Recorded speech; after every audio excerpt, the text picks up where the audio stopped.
All right, good morning. Welcome to the April 4th special meeting of the Mountain Community Capital Fund Operating Committee.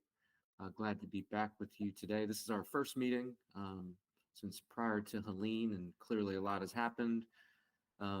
Today's meeting is a special meeting, so we have a very defined agenda that we will not be deviating from. Those materials have been posted on our website, including all the materials that are needed to get us through today's agenda. With that said, we're going to kick off today's meeting with our roll call. And so as I call your name, please state your name, whether or not you're a voting member, and how you were appointed if you are an appointee. So I'm going to go down the list, starting at the top. We're going to start with D. Williams.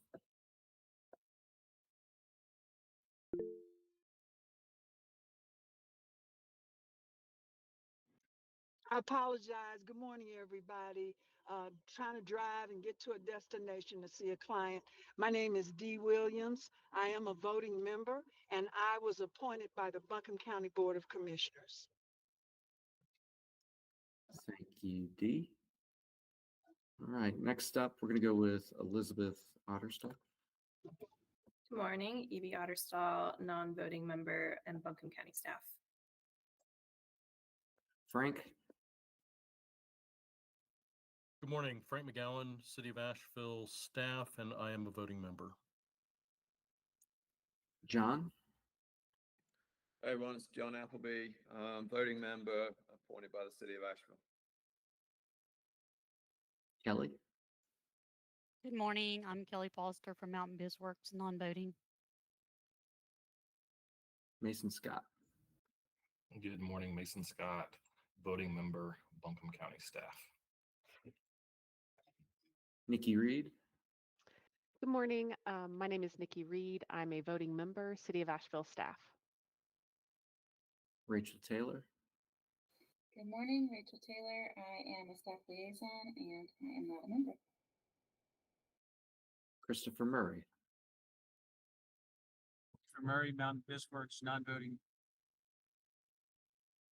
Charlie Savage. I'm a member of the City of Asheville staff, and I'm not a voting member. All right, and we have a new person with us today, a couple new people, and so we'll get to that in just a moment. But Vanessa, could you introduce yourself, please? Definitely, Vanessa Garcia Nunez with Carolina Small Business, and I'm a non-voting member. Thank you, Vanessa. All right, so as I look through our roll call, we are missing a couple people, but based on my count, we do have a quorum. Thank you, Rachel Taylor. So the fact that we have quorum allows us to take action today on any items that we need to take action on. So we're going to begin to move through the agenda. The first item on our agenda is the approval of the September 6th, 2024 minutes. So over 6 months ago. Those minutes are in the packet. Hopefully everyone had a chance to review. At this point, I would welcome a motion if there is one.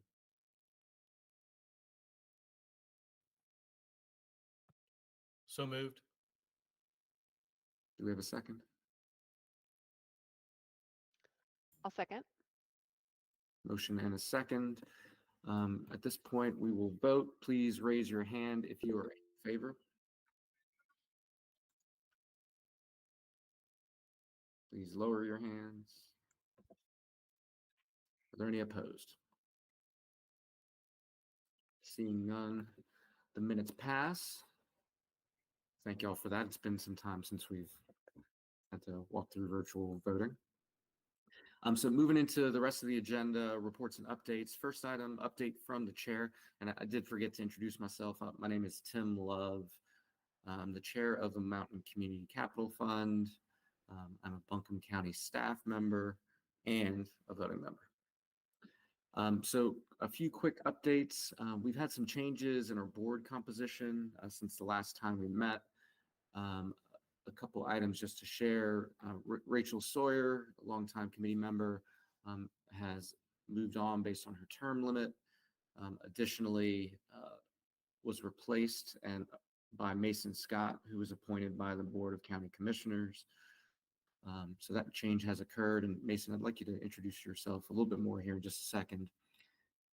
Next up, Hunter Gooseman, who was a community member appointed by the Buncombe County Commissioners, has transitioned off of the committee. He had a change in occupation and location, and so he's no longer in the region. So we have a vacancy there.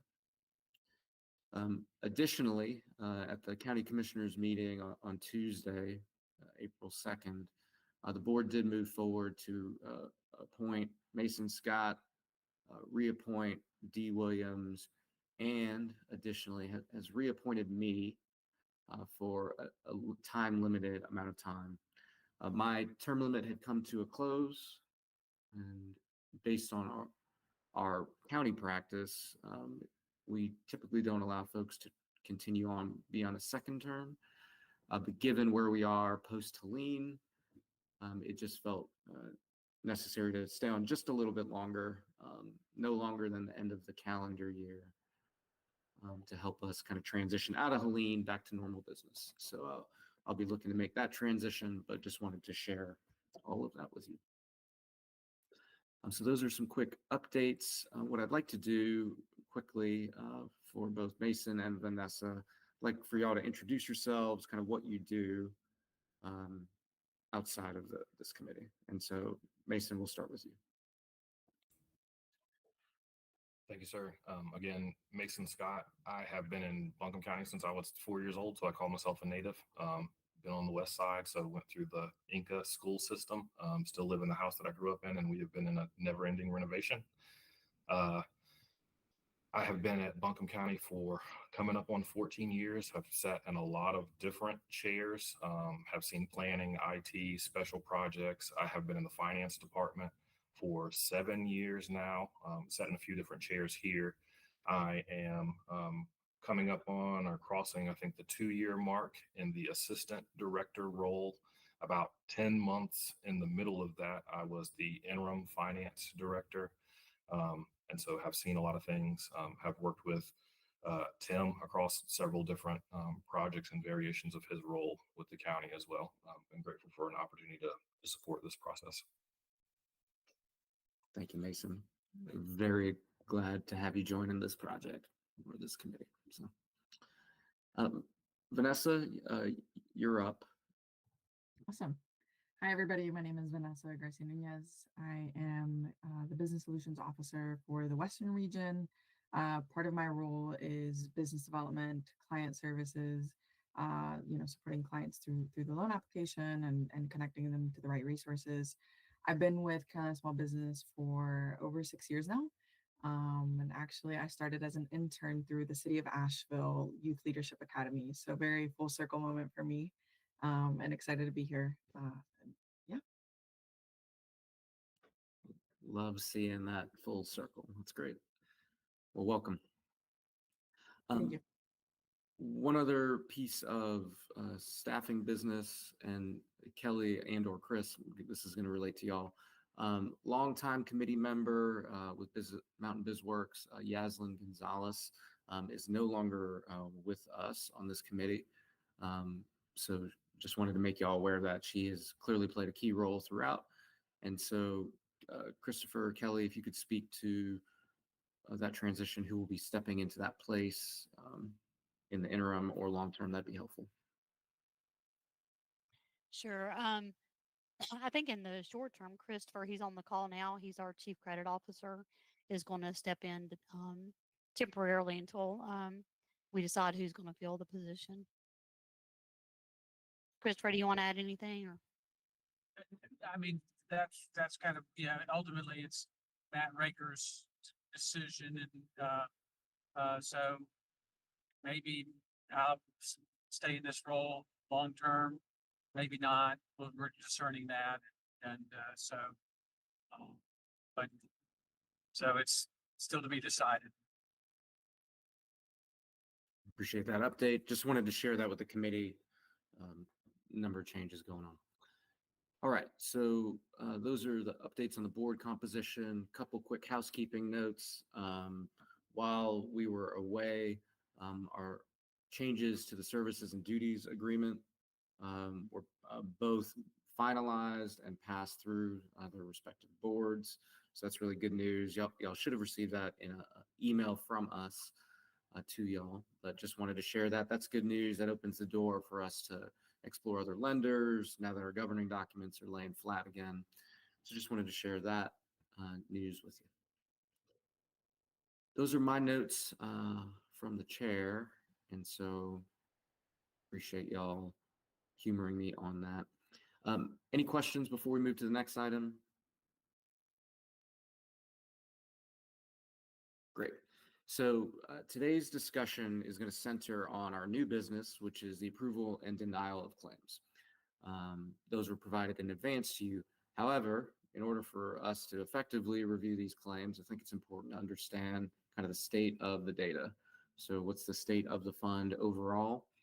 This was a tradition for us at meetings prior to the storm, where Kelly and/or Yoslin would walk us through the quarterly or monthly report that identifies, how many loan guarantees are we dealing with, some aging if we're behind schedule on some of these loans, some demographic data. And so that's where we're going to start the conversation today, to kind of give an overview of where we are from a data perspective. And then from there, we're going to transition into a more detailed conversation about the claims that have been requested by Mountain BizWorks. So Kelly. Sure. Good morning, everybody. We shared screen. Can everyone see that okay? Kelly, if you could zoom in a little bit, I think that'd be great. Let's do 2 more Good. clicks. 1 more. 1 more. I'm good. Thank you. All right. Okay, so yeah, it's been a minute since we've met to actually go over the data in the portfolio. As a reminder, we haven't made any new loans for a couple of months now. As everyone recalls, the delinquency had went up, and so we had volunteered to not do any new loans. So we don't have any new loans to report as of right now.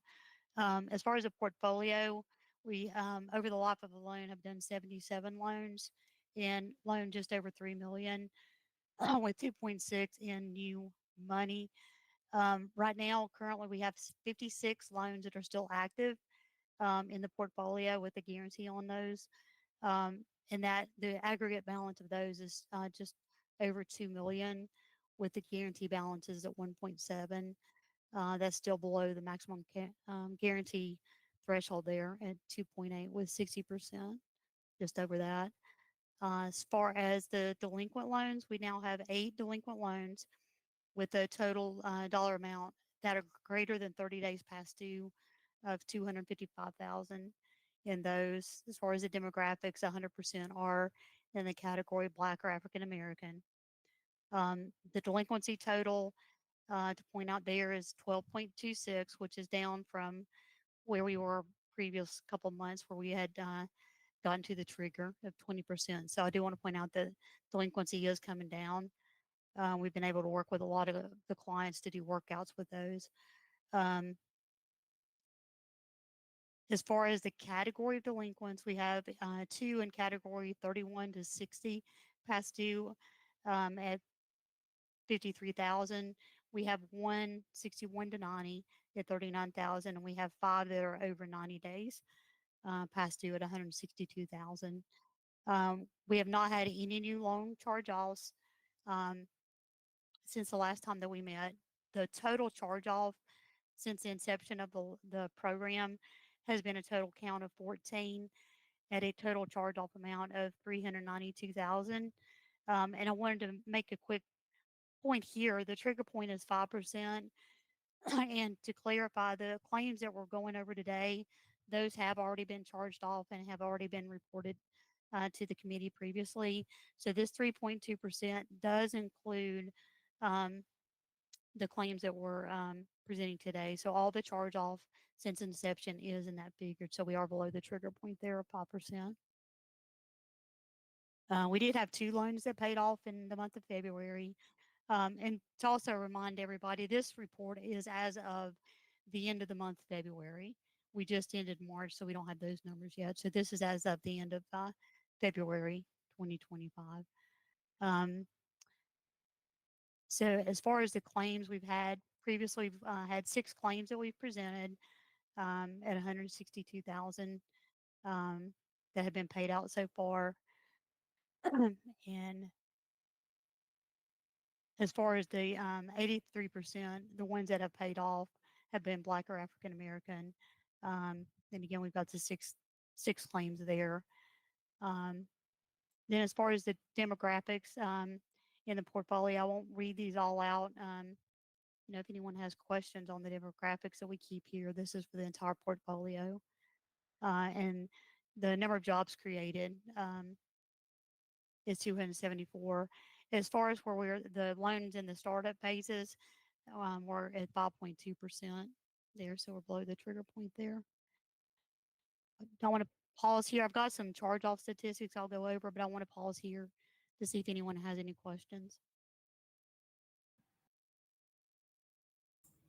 My question on demographics, I think, is answered in the notes. So over the entire life of the fund, over the entire portfolio, the jobs created and retained. So that's a net standing. So if there are any losses through closure and whatnot, that's also accounted for in that number. Yes. Great. Kelly, I have a couple of questions, I guess. This is going to kind of bleed into the claims, but it's hard to use the spreadsheet because I only got view only, so I can't manipulate the data. So very easily, there's 2 loans that I'm a little unsure of which category they're in because they're not on your claim number, but they're categorized in the same way. So if you can just go to the tab, whether you've got all the loan data on, maybe you can quickly tell me what it is. So I've got loan 26860101. 26860101. Okay. So when I look across at your language there, it looks like it's the same categorization of the 6 loans that you've got claims for. So I don't know what the difference is between that one and 26170104. So those 2 both seem to be like they should be in the same claims bucket. So I don't know what the distinction is between them. Maybe they're mislabeled. I don't know.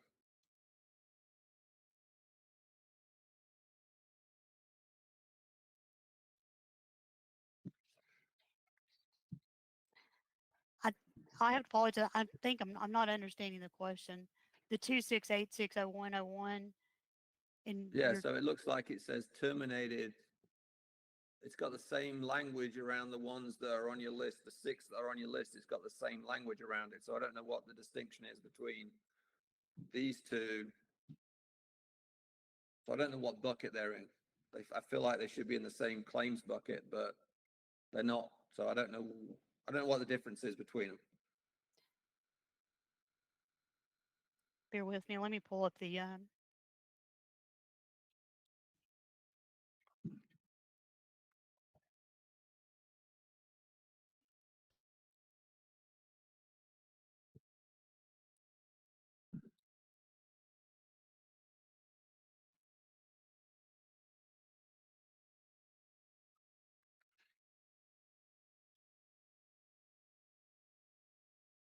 Okay.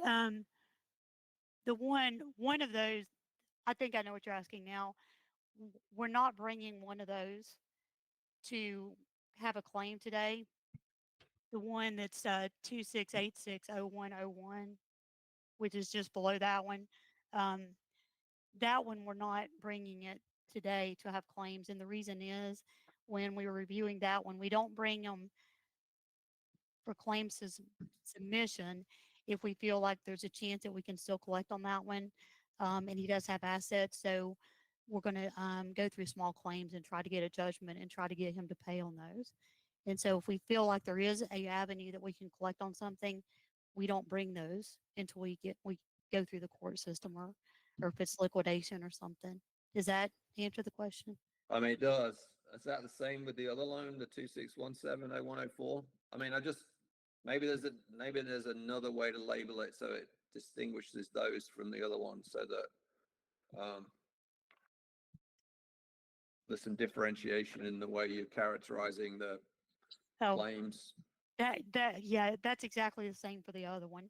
The other one, the one that's 26170104, that one has assets that are titled assets with vehicles, two of them, and we're repossessing those. And so once we repossess those and liquidate those and apply that to the balance, then any remaining balance there will bring those for the claims.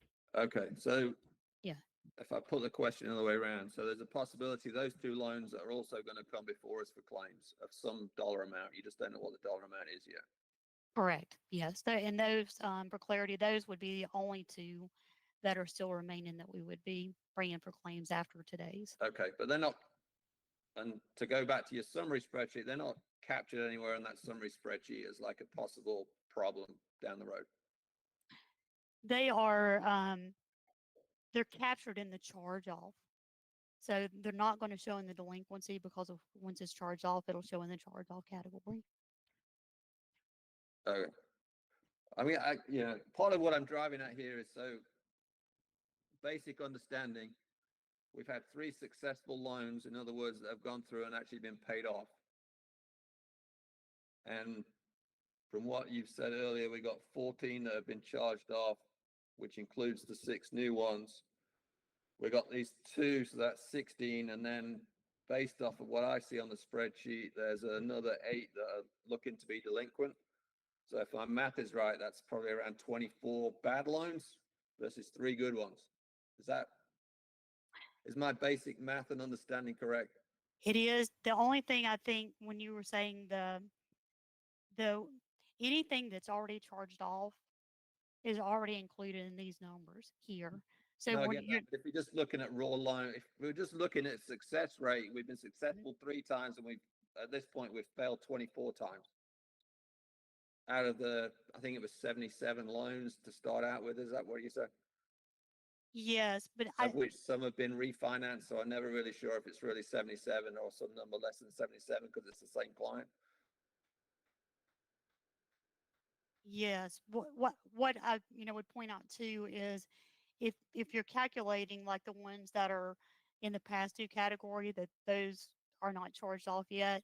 Like for example, the ones that are the 8 that are past due.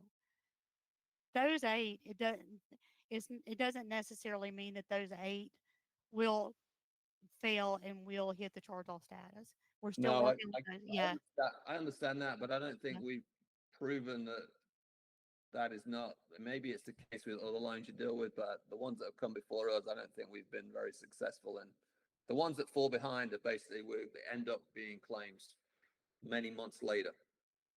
In some cases, yes, but in some cases, we have been able to get some of the past dues current.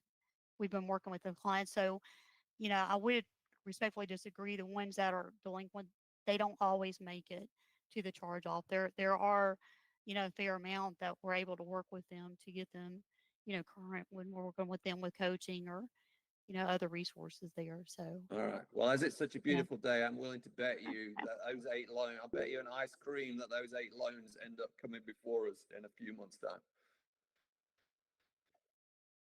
yeah, I'm not going to take the bet. I mean, I work them every day, and so I can say I don't dispute that you're working to try and get the money. I'm just saying that experience from being involved here is that they're going to be claims.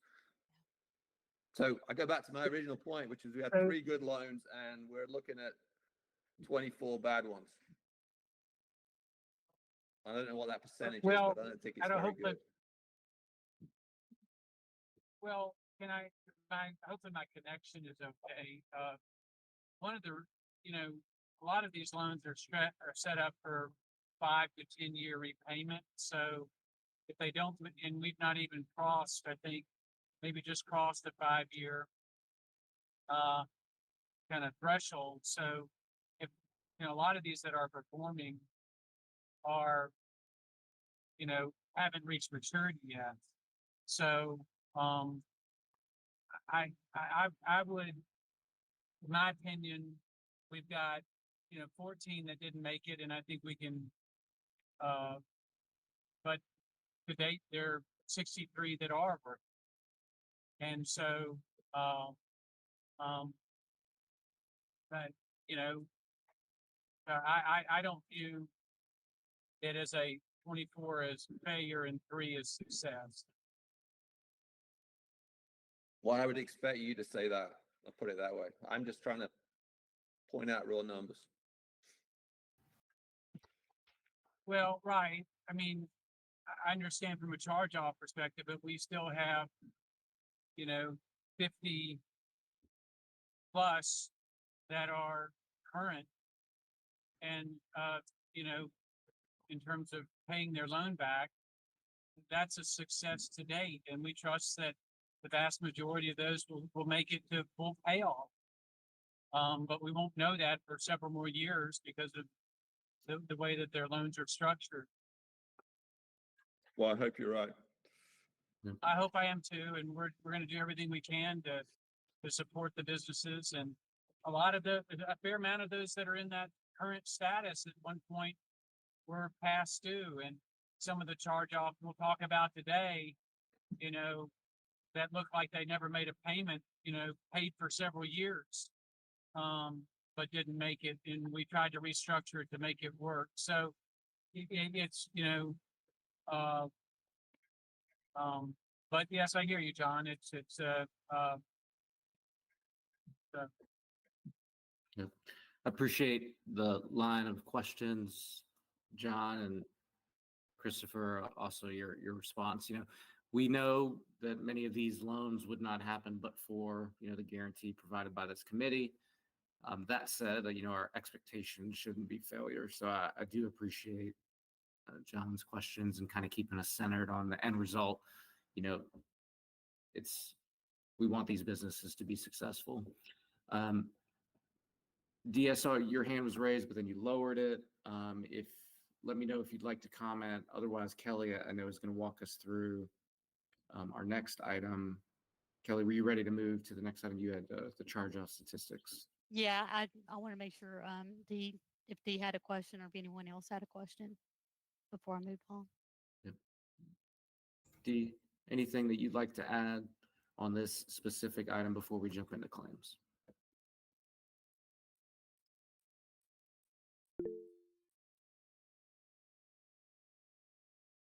I'm going to go with not right now. Mason, your hand is up. Before we step away from this, I'm trying to understand long-term fund capacity and sustainability. So there were kind of some fixed inputs early on, right? We had some loans that have been one that's been paid back out to the county at this point, some of the grant funding. And I think there's some minor guaranteed fee application income, but for the most part, it's a declining balanced fund, right? Like the capacity for guarantee is governed by existing space in the fund. That is correct. As loans are repaid, the guarantee amount, which is separate from the loan, changes as well. So that's dynamic, which would allow us, in theory, to offer more guarantees as those loans are paid back monthly. But they're without infusion of additional capital, like those payments, are small in comparison to the amount of the loans going out the door, I would say. Okay. Thank you for the context. All right. Y'all, I appreciate the discussion as always. Next up on the agenda, so we're transitioning. This was to set the stage, kind of foundational, where we are with the fund. This moves us into new business, which is going to be also led by Kelly, which is about specific claims that have been submitted by Mountain BizWorks to the Mountain Community Capital Fund Operating Committee. To get us into this conversation, Kelly is going to level set with some details about these claims. But before we do that, what I wanted to do was kind of remind us of the committee's role. And so it's been a while, but also for the members of the public. So the operating committee is not an underwriting committee. We're not we don't provide loans. What we do is we provide loan guarantees, some of which, but not all, are approved by this committee. There is a ratio and a number of loans that have been approved by lenders based on our governing documents that do not come to this committee.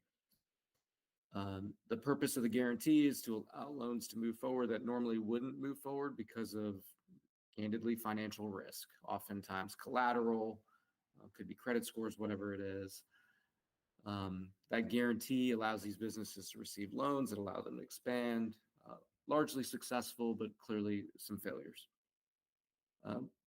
If that loan defaults, the lender, in this case, and Mountain BizWorks, has the authority to request a claim. And so that claim would be to basically have the guarantee paid out. For simple math, the way this works, let's say we have a $100,000 loan. The guarantee amount is 85% of that loan, so $85,000. If that loan defaults, the role of BizWorks is to take that outstanding loan balance and try to liquidate as much as possible that they can. And so that could be through collecting on collateral, going to small claims, whatever it is. Once that process is complete, the lender will come to this committee to request the remaining balance of that guarantee. So simple math, in our previous example, an $100,000 loan, $85,000 guarantee. After liquidation, if that loan got down to, guarantee got down to $50,000, that would be the claim that would be brought before this committee. From our perspective, we should expect to see that those actions have taken place with each individual claim. Additionally, we should expect to see that Mountain BizWorks or any lender did their role with these loans. And their role is to provide technical assistance, is to do everything they can to make these loans successful. And so that's something we should expect to see today.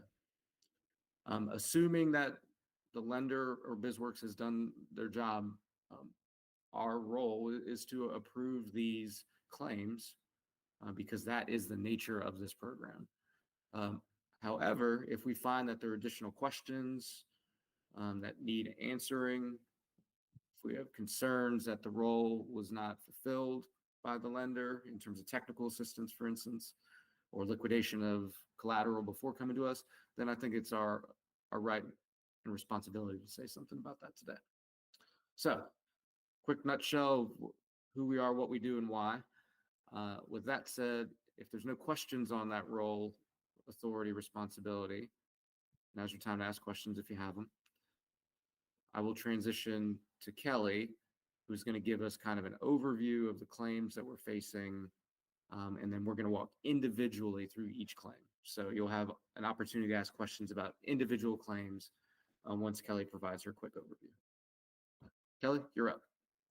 Okay. Is this large enough? I would click on it, but let's do one more. Good for me. Good for y'all. Okay. So I'll run through here and what I did this time, just to give everybody in the loop. The last time that we had submitted claims, I used like the initial form that the committee had given. And what I had found that committee members had different questions. So we ended up giving some supplemental data. And so what I did to hopefully make it more transparent is that I took the way we did it last time and added that supplemental data into the original or into the initial claim form here. So we should have a lot more information than we did last time. But I'll run through here. I'll do it like claim by claim, and then if you have any questions, let me know. The first up is claim number 6. It was originally $70,000 loan amount that was enrolled, and the amount that was charged off was $61,461.64. That loan was charged off in December of 2024. It's already been reported in the last report to the committee. So as far as the request with the claim that we're doing, The 61,000 accrued interest, 120 days, brings a total to 63,078.17. 85% of that, the eligible losses, comes to 53,616.44. So Mountain Bizworks is going to respectfully request reimbursement for the 53,616.44. And I guess just for the record, to make sure we document, that is in reference to loan number 123-00401, claim amount 53,616.44, which is 85%. A little bit of details on the loan itself. I've already went through the charge-off amount. It was not a MCCF refinance. It was complete new money that we had with this one. The committee did approve that one. It was over the threshold, so we did bring it for approval in September of 2022. This business was not a startup. It was an existing business. It was a it was a retail business. They had a storefront, and this business has closed. And there were no assets of value really to liquidate. A lot of the assets that they had was inventory that they had on stock, and they had I think a tax lien on that they had to pay it, and also we were in a subordinate lien position, so we wouldn't have been able to liquidate it. The first lien holder would have had to have been paid off. And I think the next code 448110. I think someone had wanted to know that last time.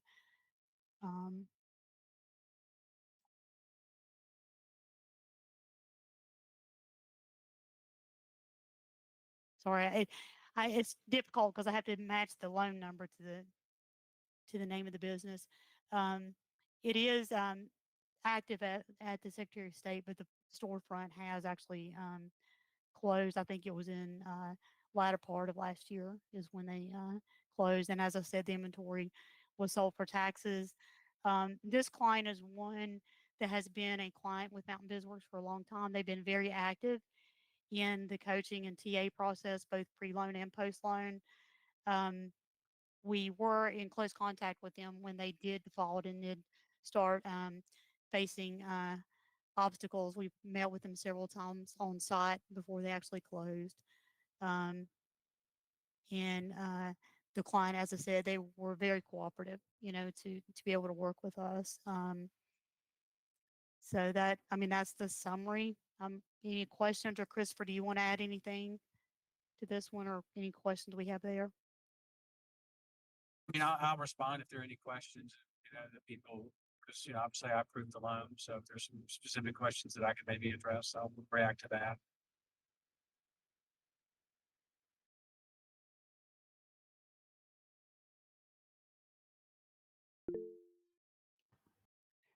Go ahead, Nikki. So I'm curious, it sounds like this closure, I'm just curious how this intersects with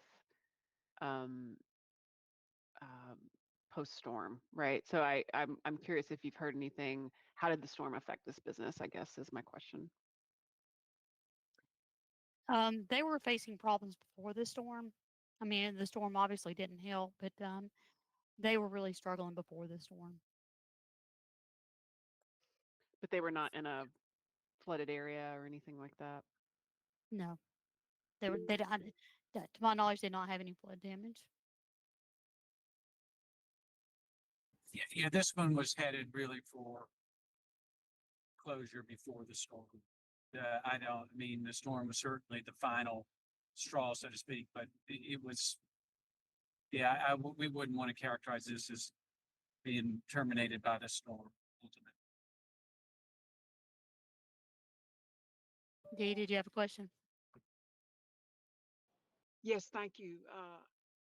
There was a lien. Was it a sales tax lien since they're a retailer, or what kind of tax lien was it? I think it was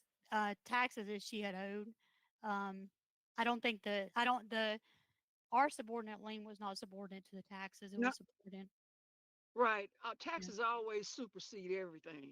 Right. So I guess I'm just trying to figure, were these income taxes, were they sales taxes, and how long had this been going on? Were y'all aware of this early, say, or was it just something that they disclosed to you as trouble began? It was as trouble began. What had happened was when we had started working with them as far as if there's anything to liquidate or, you know, when we were taking inventory of what was there with the business, um, that's when they shared with us it was sales taxes that was owed on it, which had to Ah, be paid. Yeah. yes, And- absolutely. Yeah, but I don't think that was. I don't think the sales tax was like a major problem. The reason for the failure, but it was just a debt that had to be paid.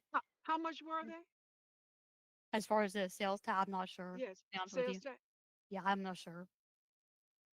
Okay, but they have already been satisfied with liquidating the inventory. Is that correct?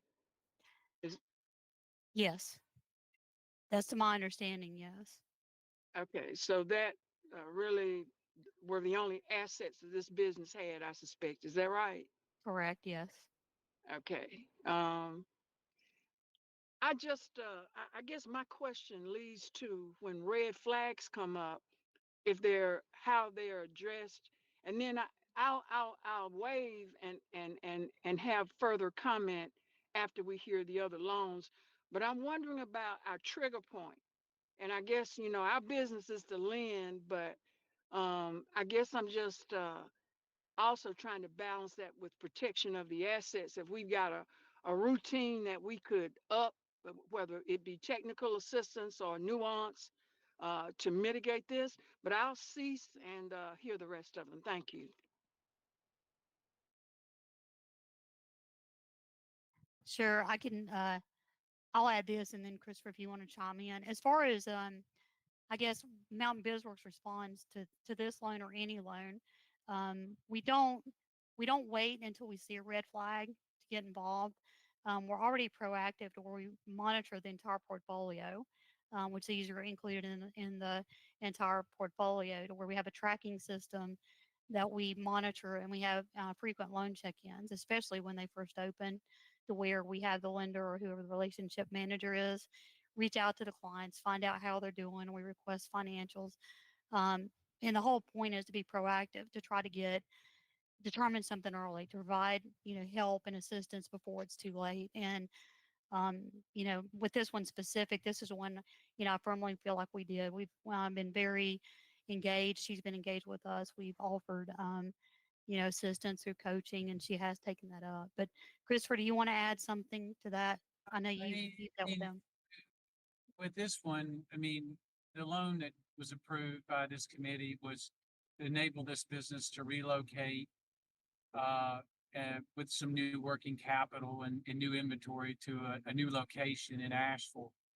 Their retail concept personifies Asheville in a lot of ways. And so to the extent that y'all had a window to that, it was certainly a fit. And the entrepreneur base is really an expert in their field, and in terms of really around sustainable retail products, and is known nationwide.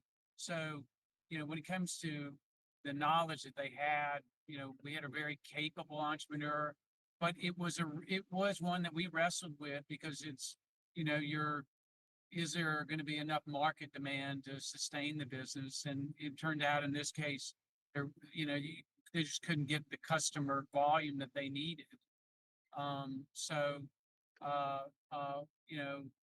As to being aware, I mean, if somebody misses their payment, we know it within 3 days in most cases. So it enables us to respond really quickly and discern. Now it doesn't always play out seamlessly, but in this case, there was just no way for her to pivot again to try to make it work, and ultimately the handwriting was on the wall, and she's like, I just can't work, after multiple, pivots and changes over 5 years.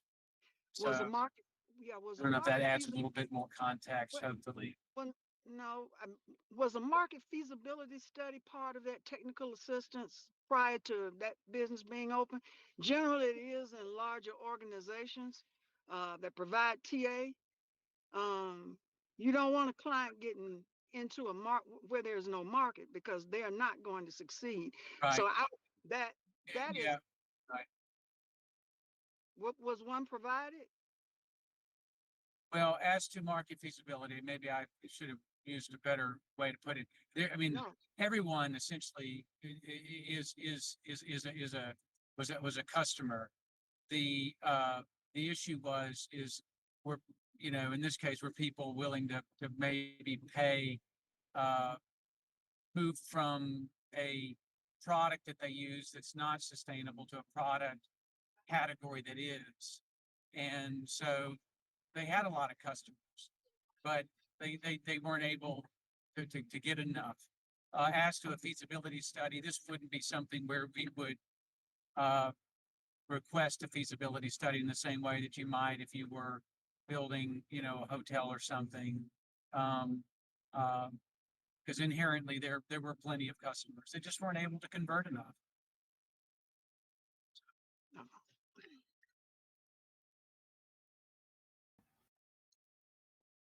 All fair questions. So if I can summarize this one. So it sounds like loan was approved. We had 2 years of progress towards making payments, and then end of 24, this loan defaulted. Uh, Rationale, not storm related. Seems as though the market just wasn't deep enough, or the business wasn't competitive enough to make it work, is what I'm hearing. And what I hear from D is kind of, could we have maybe identified that on the front end? Just said differently, was there a way for us to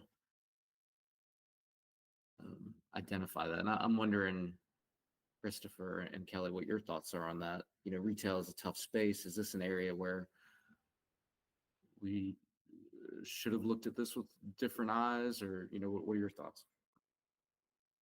I mean, one of the focal points that we put on a request is, how easy is it to get to, or how hard is it, to get to a break-even point? And, with retail restaurants, you make assumptions around, an average transaction price that translates into, how many customers do they got to have, on a daily, weekly, monthly basis.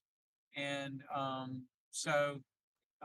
and that, that's really where you're trying to make reasonable assumptions. I feel like we went into this wide open with our eyes, so to speak. And it wasn't when the loan came to you, it wasn't a startup. So we already had a reference point and believed that, the break-even point wasn't totally hypothetical or totally, unseen, because we had a basis, a foundation to build off of. So, but with any retail, it's, that's where the heartburn can really be. And we often say no when we don't believe that it's reasonable. So, I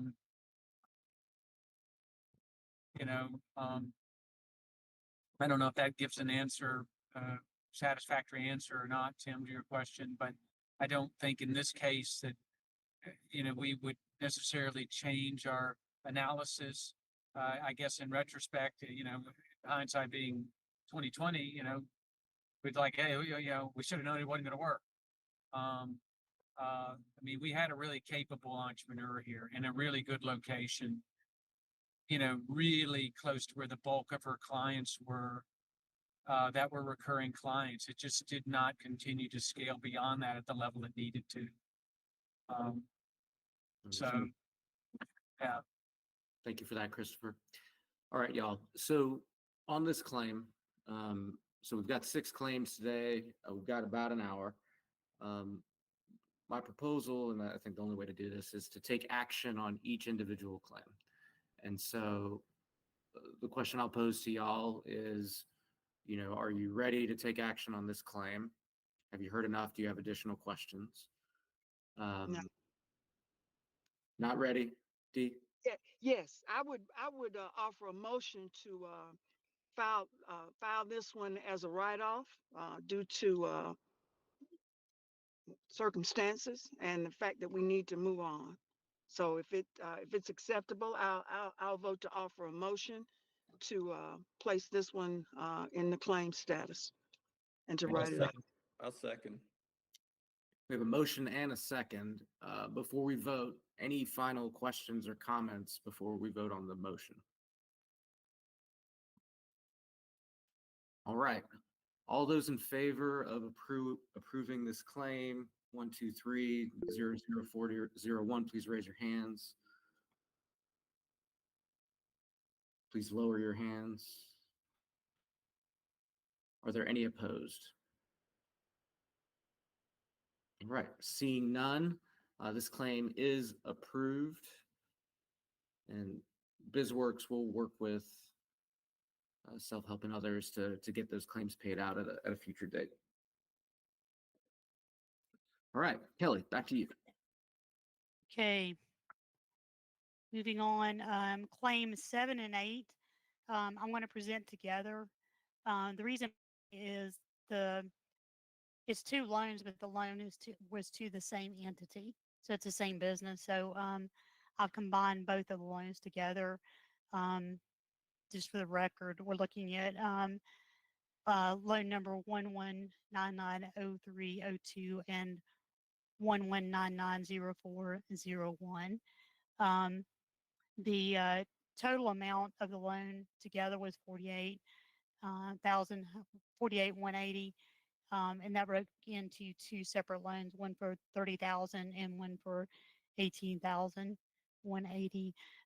Both of the loans were charged off in August of last year. Those were reported on the reports as charge-offs and are still in the numbers for today.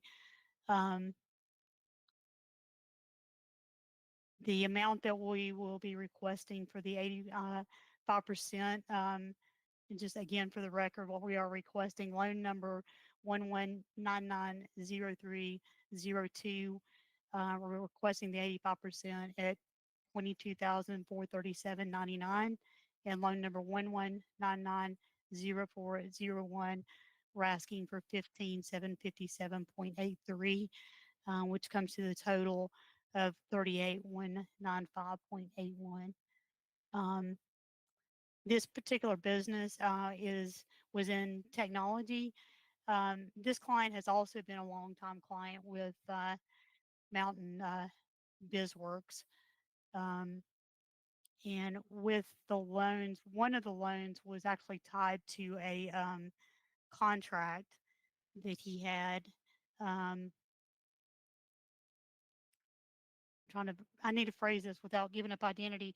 He had a contract to provide services, technology, and the people that he run the contract with backed out of it.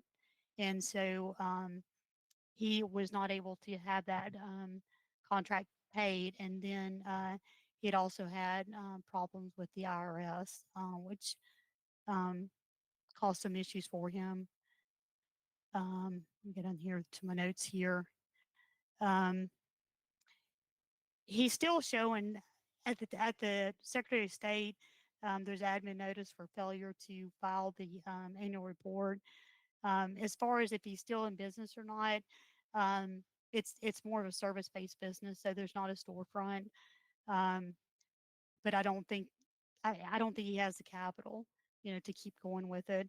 As far as the liquidation, there's absolutely no assets to liquidate because it's technology based on what he's doing. And this client has always been well engaged with Mountain BizWorks. He took advantage of a lot of pre-loan coaching. TA, he's met with us afterwards, post-loan for TA. And he is in currently litigation. He had hired legal counsel for breach of contract for the company that did not follow through with the contract. I'm not sure how much grit that's there, if he'd be able to recover it or not. Hopefully he will. Christopher may have some opinions on that one. So because of that, it sent him into a cash flow crisis that he's just not been able to recover. Christopher, I know you were involved with this one too. Do you want to make any comments on this or take questions first? Or? Yeah, I mean, yeah, this is, you know, I'm almost 9 years. I've been in Mount Works. You know, it's, go ahead. Can you all hear me okay? It's cutting in and out.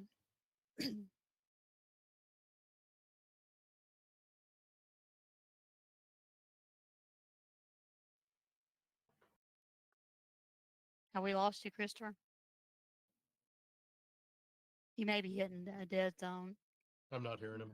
He looks, Yeah. and Christopher, you're on mute. Yeah. From It looks like you're on mute. West Virginia. You there? I'm here. Yes. Can you hear me? Yeah, we can hear you now. Okay. So apologize. I mean, this is one where, we've had a relationship going back before I came to Mount Works almost 9 years ago. So it wasn't, in this, these two loans were tied to technology that was developed and, been developed well beyond the genesis of these two loans. And had a lot of mentorship around it. And so, the one that looks like it had no, he did interest only. I believe Kelly can correct me if I got too off on that. But the plan was for it to be paid back with receipt of those contract funds, which is not an unusual way to finance something. It's contract financing. That didn't materialize. And so, after years of struggle,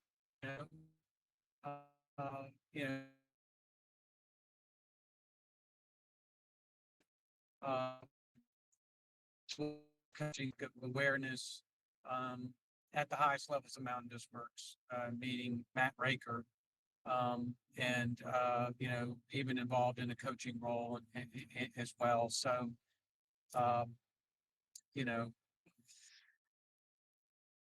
there was, even though it looks as a failure, there's been a lot of success around this effort by this entrepreneur. And maybe it'll resurrect itself, as technologies can sometimes do. Maybe we'll be coming back to you down the road as this thing somehow rises from the ashes and there's a recovery, but we can't certainly believe that, but project that, but sometimes it happens. Back to you, Kelly. Okay, Dee, I think Dee has a question. Thank you, Kelly, and thank you, Christopher. Couple questions. One of them is when when they have a contract, do you also check the credit worthiness of the entity with which they have one? And was this a refinance of an existing MCCF loan, or how the initial loan that he got from us in the first place? Was it a refinance of existing debt? And then the second one that he got was to, I may be getting this wrong, was it to facilitate the contract that he had? And then I'm also questioning, basically, I'm going to be very frank with you. I understand the struggles of entrepreneurs. I've worked with them 30 years or more. But when you don't have an entity like a government where you've got the full faith and credit of taxpayers, I rate an accounts payable or receivable very poorly if I don't have that. The second thing is about the refinancing. And also, I wouldn't be interested in bringing him back, not with the situation from what I'm hearing. So, yeah, you can go ahead and start now. I'm done. Yeah. What I meant by bringing it back, I was just hopeful that sometimes with these technologies, they can sometimes find a new life if an investor comes in or something like that. So that's what I meant by hopeful that there could be some recovery down the road that we can't even project. But this was not a refinance, and I'm pretty sure Kelly can correct me if I'm wrong on either one of the notes. The contract in case was vetted. It was a contract that involved a government entity. So, you know, that, you know, so that shouldn't, that should, all of us, I think, would feel comfortable with. And, uh, and there's some complexity to that. But, you know, so those were vetted. I can't remember if there was a third question that I'm missing there. Yeah, And I'm, excuse me, was the contract executed by the governmental entity? uh, Was it I believe, signed? I believe so, yes. Yes, I And don't so, have it right in front of me. and so you do not assign yourself as a joint payable on an executed government contract? No? Okay, that's it.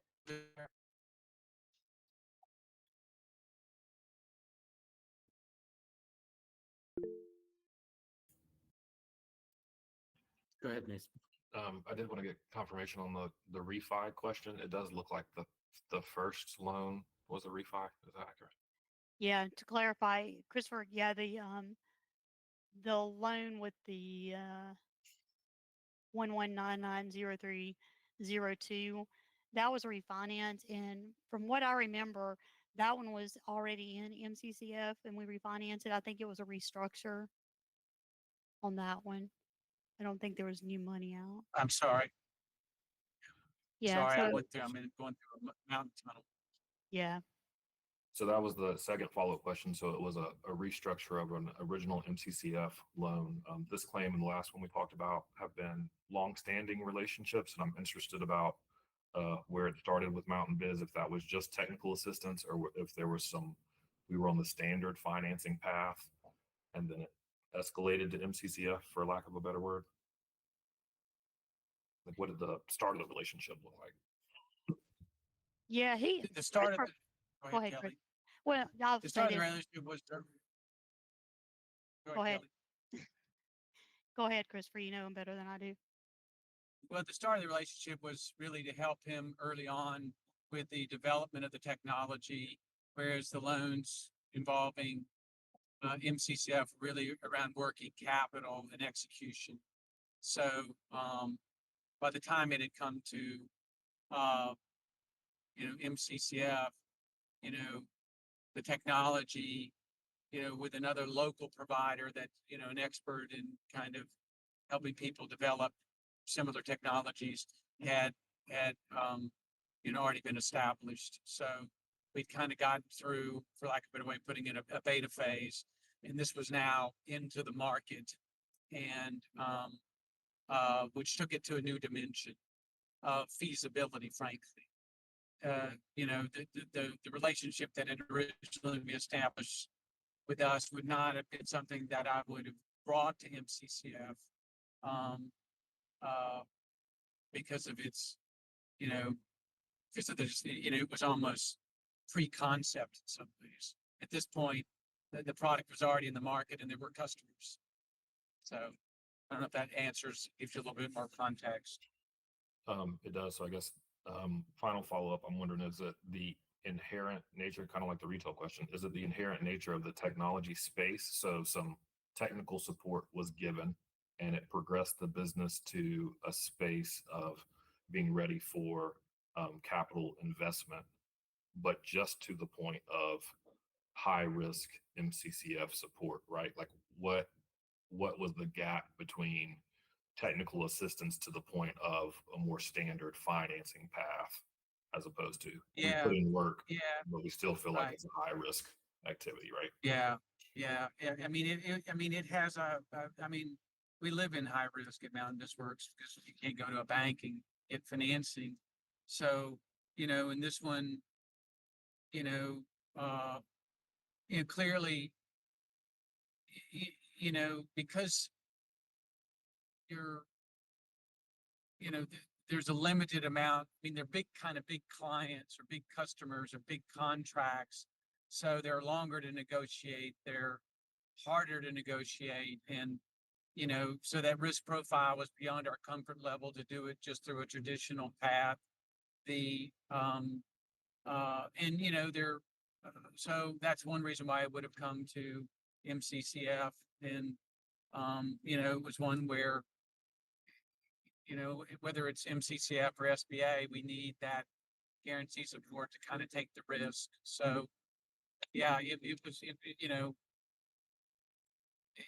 it had traction, but it still had a risk profile that, we couldn't justify doing it, just without a guarantee. So, and we deal with that every day. Thank you. I think that answers my question specific to this one. A broader question I have, maybe for later, is does this change what your kind of technical assistance structure looks like? If that is one of the kind of the key supporting attributes in the discussion, and we know we're working in this space, are we learning and applying any lessons?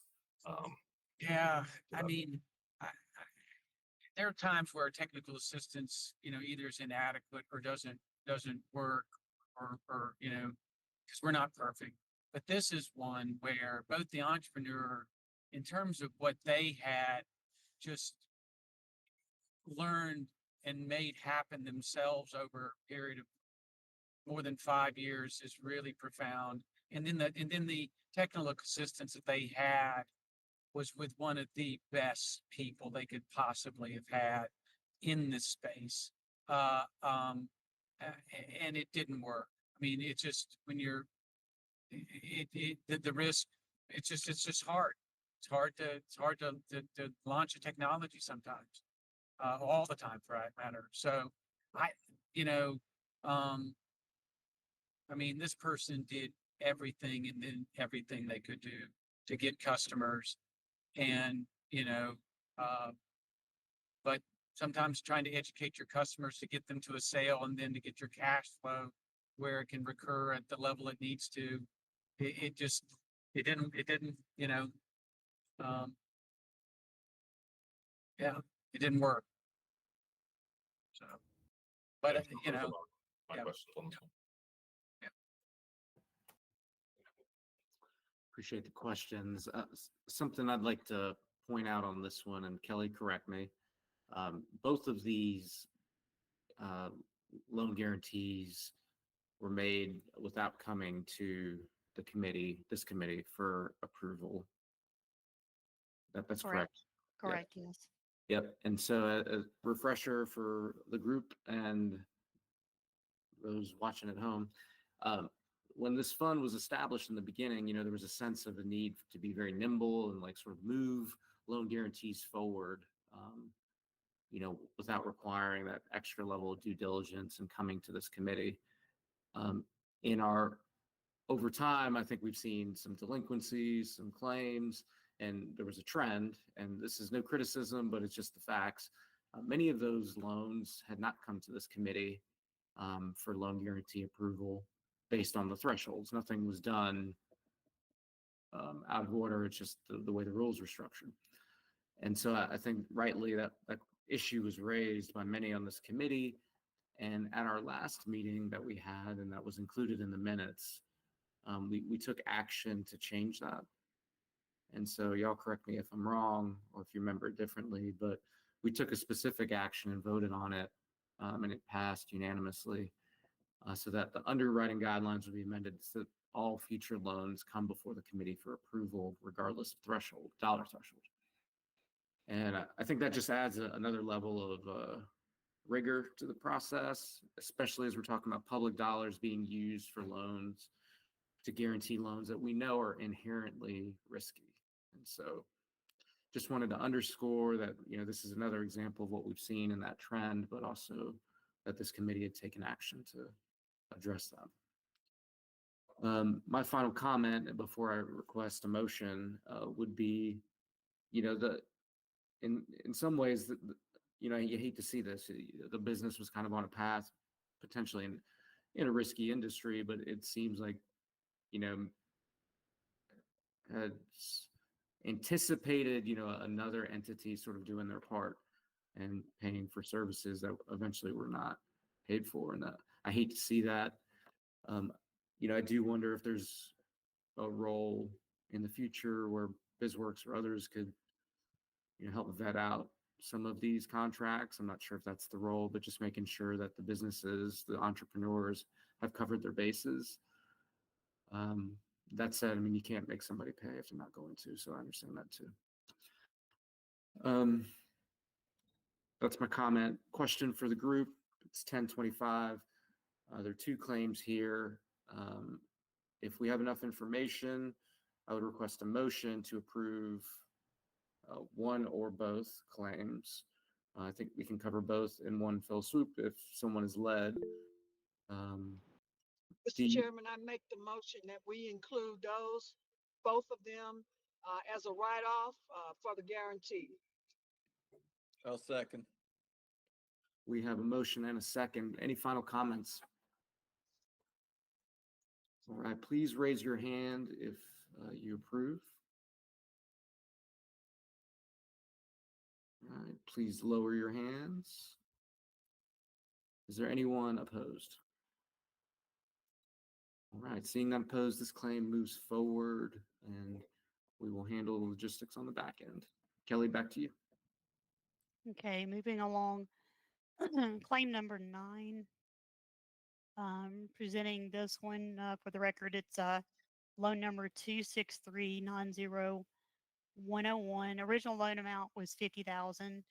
The amount that was charged off was $40,313.27. Mountain BizWorks is respectfully requesting the eligible claim amount for that loan for $34,829.56. And this loan was in the food services industry. The business has closed. It was not a, there was no refinance. It was all new money. And I think the new money on that one was more for working capital. It was not a startup loan. I already said it was in food services industry. And this loan, they filed Chapter 13. They had been engaged with us. We were trying to work with them, and then they abruptly closed. And then we were notified of the Chapter 13. It was a no asset case. I did go back and review the entire file on this one.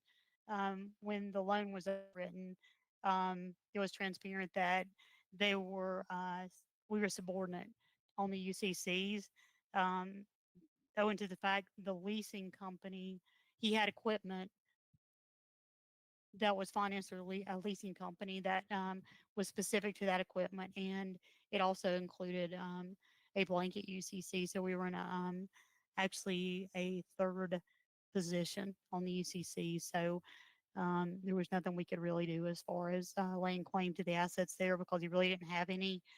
There was nothing to liquidate. And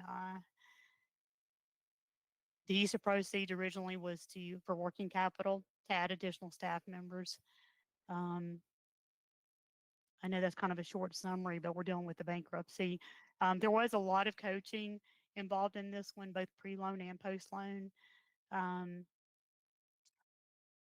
He did not take advantage of a lot of the post-loan TA that was available to him.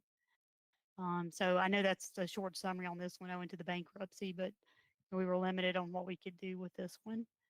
So I guess I'll see, does anybody have questions on this one, or Christopher, is there anything you want to add on this one? See if there are any questions on this one. Yeah. I'll reply. D? Thank you. Was it Chapter 13 or 11? Which form? It was Chapter 13. Absolute. Okay, thanks. The 50,000, so did the committee approve this one? No, I mean, I'm going to say no. Let me look to make sure.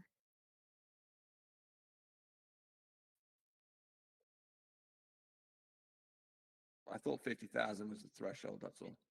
Yeah, they wouldn't have approved it because it would have been the 50,000. So it didn't come through the committee. No, sir. Okay.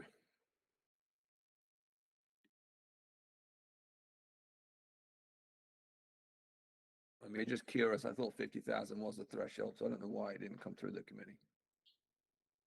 My understanding, it was anything that was over 50,000. If it was 50,000 and under, that it didn't come through the committee.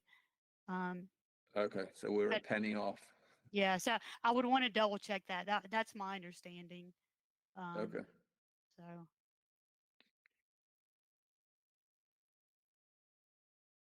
I mean, a comment going forward, a couple of these loans, we've been in subordinate positions, which is news to me.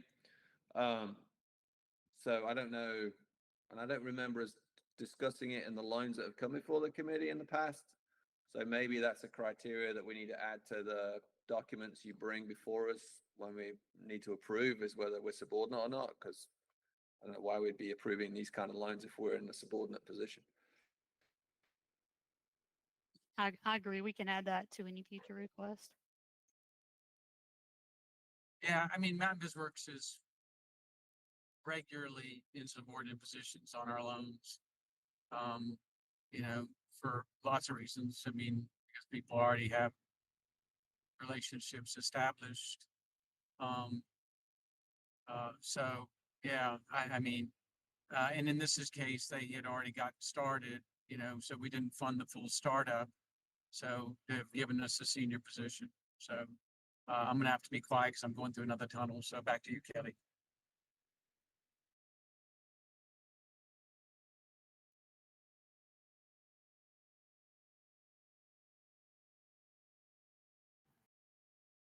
All right, John, I appreciate you flagging that positioning on the loan and BizWorks following through on that. I think with these claims, we continue to learn things that we didn't really know, but that we should consider. So thank you for that. Are there other questions or comments on this? I don't know where to go with this, but a struggle I'm having with this one is the coaching and the technical assistance. It looks like a lot was offered and very little was taken advantage of. And it feels like that played a part. And I don't know what to do with it, right? Like it feels like Mountain Biz tried really hard. Yeah. No, the question to BizWorks a little bit here is, you know, if a business is playing nice on the front end and going through TA and then just stops being responsive, like how do you keep them at the table? You know, you can't make somebody do something they're not willing to, but if you got money, maybe you can. So that's my question. Go ahead, Kelly. Yeah, so yeah, to speak to that, that is an issue that we've seen. And I know the last round of claims that we had brought before you guys, that it was a trend that we had some that they would engage in pre-loan TA and coaching. And of course, they didn't have the funding. And so the question came up, well, what's happening that we've got all this set aside and we can't get them to engage? And so how do we work to get them engaged? And so we have been working internally with some staff members to get a process in place specifically with this program to have early follow-up, to have a tracking mechanism internally to where we can pull a report to see how many coaching hours are left, how many clients are taking advantage of those coaching hours. And that process is separate, independent of any red flags or any loans, which is good because that means it uncovers it early. Even if someone's not having problems, you know, we need to know why they're not engaging. Why are they not taking advantage of, you know, bookkeeping services or something there. So we are aware of that, and it's something we are focusing on internally. And we have seen, you know, improvements in it, you know, in the last couple of months. Yeah. And I know the lenders are immediately gonna bristle when I start talking about this, but you know, on our side, Mason and I, Nikki and others, we write contracts all the time that are milestone based and that require folks to get through specific toll gates before they get paid. And I know that in the small business world, we want to be nimble and you need some of that capital up front. But I would question, could you look at these loans differently and where possible break them up so that we keep people at the table throughout and make sure that they're hitting the certain milestones that we need to before we start providing large sums of funds. And I get it. Sometimes you need it all up at front. I hear that a lot. We still structure those contracts differently on the government side. So that's me opining. But it seems like something we should consider. Hey, Kelly, I'm back now on my phone. Just Okay. All right. to that last question, I mean, a large percentage of our loans are drawn down from closing, particularly when there involves working capital. So this loan would have been fully funded, and again, I can't remember off the top of my head the drawdown schedule, but a lot of times there are markers around that.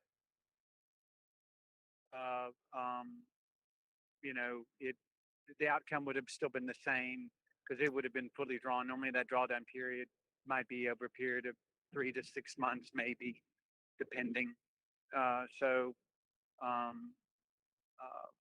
We would have still ended up on this loan in the same outcome if it had been more of a tranched drawdown, which we do in some cases. Well, good to hear that you do. And Yeah, we do it. Well, I mean, that's very common for us to do that. It just, again, it depends on the nature of the circumstance. And, if this had been in startup, we'd been funding the startup, it would have almost certainly involved a drawdown period rather than here's all the money up front because we want to make sure the business gets opened, et cetera, et cetera. But this was an established business and, so. Understood. All right, y'all. Any comments, questions on this one?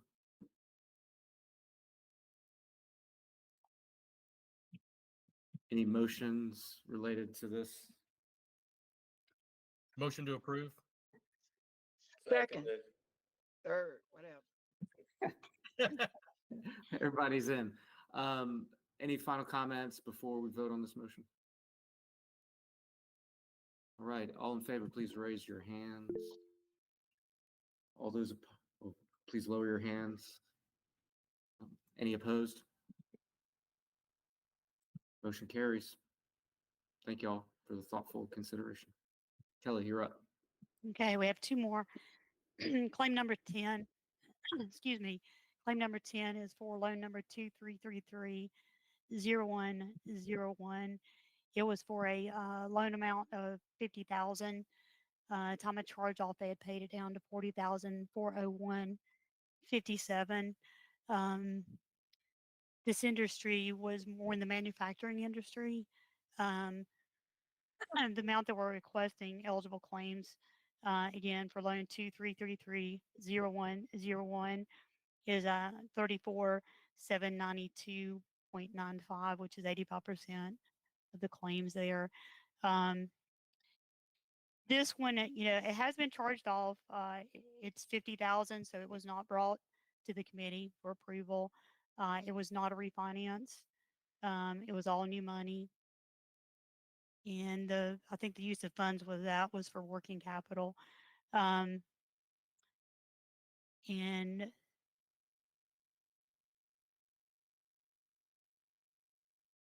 so, as I said, the business was closed. It was a really small craft retail shop. The inventory that they had was limited. They would make the inventory, for the sales. So there's nothing really for us to go in again as far as the inventory to liquidate. Um, as far as litigation, I look, there's no assets for us to really pursue any kind of litigation. I will say on this one, the client, it's been a long time client and they have been very engaged. They did take advantage of coaching services, and they just hit a period where they had just like drastic reduction in sales. I know she worked with a lot of our the coaching coaches trying to correct that. The last that we had spoken with this client, the plans are that they are planning to file Chapter 7 bankruptcy individual. We have not received any notification as of date that she's filed. I do suspect that most likely that will occur because she does not have any outside income to be able to make the payments on it. That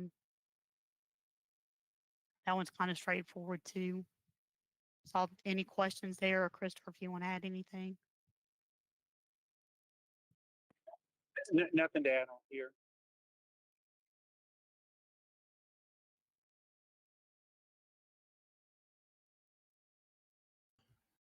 Any questions on this one? Just one quick question. Seeing the date of delinquency, was any of this related to Helene? No. Okay. Yeah, she was having problems pre-healing. Okay. Thanks. This one, anything else y'all can offer on the why on this one? Just help us better understand. I hear you, money stopped coming in, but why? You know, Yeah, I'd ask for Christopher's input. My thoughts are is the product the product that they sold, it wasn't like a vast amount of different products. Um, and probably competition. Christopher, what are your thoughts on that question? I mean, I again, it just wasn't able to get the revenue. It couldn't grow at the level it needed to repay and survive. I mean, I don't want to try to issue an opinion as to the product at this point. It didn't work. There's lots of coaching. Obviously, someone would, we wouldn't have funded it if we didn't believe it. In terms of it having feasibility. So, yeah, I don't really have anything to opine as to the product or necessarily why it didn't scale. Dee, do you have a question? Yes, just I guess wanting to kind of talk about market feasibility analysis on the front end of that to see how viable these businesses are. Uh, there are very large craft shops here in Asheville, and some of them are completely highliner. Like there was a former Allen Stand craft shop. You got Stuart Nye, that kind of thing. But you have to have a very nuanced audience or group to buy from that. Certain income levels. Handcrafted goods are not cheap at all. And so I'm just wondering if a market feasibility analysis, not so much that involved, but on the front end could save a lot of trouble with some of these more arcane and obscure businesses. The other question that I have too is about regular quarterly reporting income statements. Do y'all perform those or do they do them themselves? What kind of accountability mechanisms are there involved in that? So that you can kind of prognosticate or see trends. We're looking at trends right now too, as a matter of fact. Everything tells a story. And so I'm just wondering, is there a regular reporting mechanism? And also their income taxes. Are they required to turn in their most recent income tax and sales tax and all of that to y'all? What's the reporting mechanism look like? Yeah, so that's a good question. When we close the loans at a very minimum, the clients are required to turn in their annual financials after year end within 90 days, and we do review those on the tax returns. On the new loans, we do ask them for an updated P&L and balance sheet and review those to be able to see if there's any red flags there. Because just like you're saying, you can uncover when they're hitting red flag there. And what we try to do is whichever lender did the loan is going to be aware of what the projections were, and so we try to watch to see if they're meeting those projections. If they're behind, why are they behind? Or if their expenses are off, why are the Right. expenses off? So we do that. We do take measures to do that. Right. And it sounds like this individual, if they file 7, they don't seem to have many assets. Am I incorrect in that? And they don't own real estate. They don't probably own a car, but then, so I guess, I mean, I know from an actuarial standpoint that we're in the business of making loans when commercial banks won't. But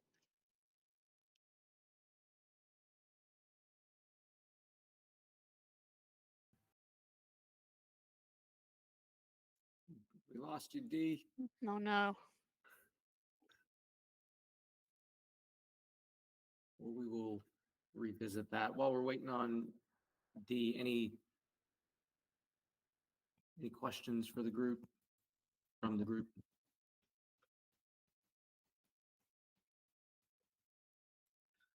All right. I'm certain D will rejoin us. D was mid-point, so I don't know if we should take action on this one. Perhaps we skip to the next claim, begin that process. We got 13 minutes, so if we could wrap this up quickly, and I know some of us have to run. Okay, so I'll go quickly through this one, and then that way people can ask questions. For the record, it's loan number 128-40104. Original loan amount was 20,000, 30.55. The requested eligible payout we're requesting again for 128-40104 is 17,529.75. This client has been engaged with Mountain BizWorks for a long time. We've had a long-standing relationship. This one is in the service industry. The business closed. It just wasn't working.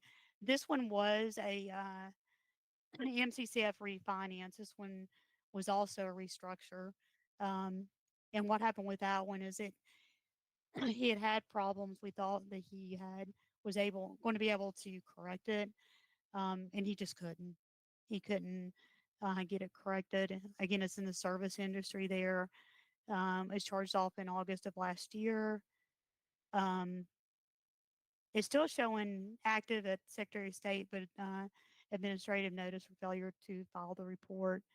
I imagine that's going to be closed pretty quickly.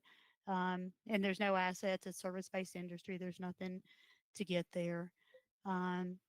Coaching and technical services he did was participate in both pre-loan and post-loan, has been cooperative and communicative. And I will say with this one, he did work really, really hard to keep the business running, to keep cash flowing and positive, but they just couldn't make it work. I know Christopher's familiar with this client as well, so I don't know. Again, Christopher, if you want to add anything, or do we want to move towards questions? Because of Yeah, time. just whenever. I mean, this one did involve a refinance of an existing approval. When I say a refinance, what had happened was that he got behind. We worked to restructure the loan to give him a fresh start. It had paid down a lot of principal. And we don't do that unless we believe there's a viable path for it to, survive. And so that's the reason why it wouldn't have been brought to you really around the time that we restructured it in order to try to help him. So he wasn't able to perform. and, the income that he thought he was going to have to be able to continue to make payments did not materialize. And so here we are. But this is somebody who, from the original amount, paid on it for years and years and years. And, was in an industry that, he succeeded at, but, it didn't make it. So, somebody with real capability, somebody that's been a coach within Mountain This Works, someone that coaches entrepreneurs outside of Mountain This Works. So, somebody, maybe I wouldn't bring it to MC staff because there's a charge off here, but somebody that I would, if he came with a reasonable request and a believable plan, that we would want to try to figure out a way to, if we could work with it, make sense. So that's how much I believe in this person. I just got a quick question. I noticed the interest rate on this is like 9%. So why is it so much higher than most of the other loans? This one, I think it was the one that ran through our microloan program, and that would have been the rate that was allocated in that program. That's correct, isn't it, Christopher? As far as the rate? Anything that, certain SBA products, back at the time that this would have been originated would have been at that interest rate. That would be my assumption in this case, but I'd have to look at the loan history to see, as to. It is. I think that originated back in maybe 2019 even, I can't remember. I think so, 2019 actually. Yeah, it is, Christopher. It was SBA. So it's 8.50%. Sorry, it's just rounded on your spreadsheet.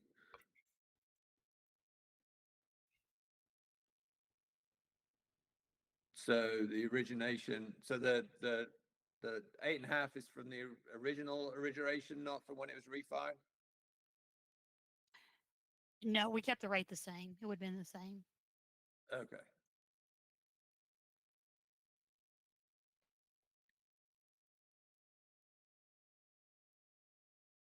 So you refied the same rate to the loan? What did you do? Just extend the number of years, the term? I don't think. I didn't. Go ahead, Christopher. No, I think he had gotten behind. I guess this was in December of 2023, and so sometimes, when someone gets, behind, and you have to make a decision. Okay, do you want to charge it off, or is there a reasonable plan to survive and repay the loan? You can restructure the loan, kind of, take him out of a past due status and see if he can start, making payments at a certain level. And in this case, that was what was done. And I'm on my phone now to keep the signal. I think we kept the same rate at that time when that was done. So from what the previous loan was. All right, in the interest of time, I'm just going to shut up, I think.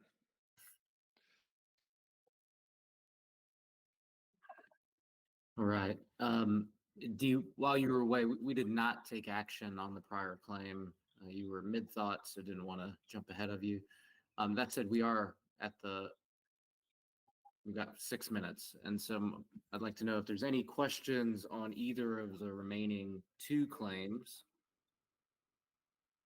for the group. If no questions, would entertain a motion for one or the both of the claims. Mr. Chairman, I'd like to make a motion that we charge off both these loans and provide the guarantee. I'll second. Motion and a second. For the notes, that's loan number 233300101 and loan number 128400104 in a joint motion. Any final comments? I guess my one final comment. So of the 14 total loans that have come through that we've issued claims for, I don't recall the 8 prior ones, but I know we've got one where the committee approved. I don't think the committee approved any of the priors, but maybe we approved one. Can you just confirm that? Maybe next meeting if it's not readily available. I So can, yes. it's a great action. And, along those lines, Kelly, I know you've compiled some information that looks at all claims across the board by industry. And, so I think that'd be a great item. So let's take a look at that after we vote on this motion, because I think it'll be instructive. All those in favor of the motion, please raise your hand. Please lower your hands. Are there any opposed? Motion passes. We've concluded the claims discussion portion of today. Thank you, Kelly, BizWorks team, for all your work pulling together the information. Thank you to the committee for your thoughtful questions, your hard questions. I know that whenever we ask these questions, we always find something that is worth focusing on to better serve our residents.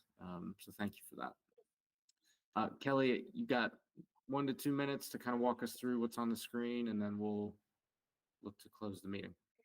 Yeah, just go this real quickly. I will add the stats on for next time on the ones that were approved by committee.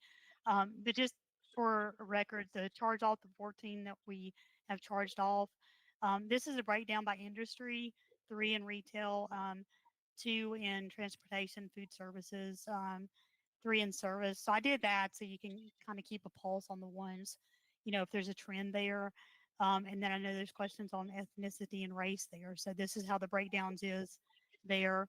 11 Black or African American, 1 other, 1 white, and 1 Latino.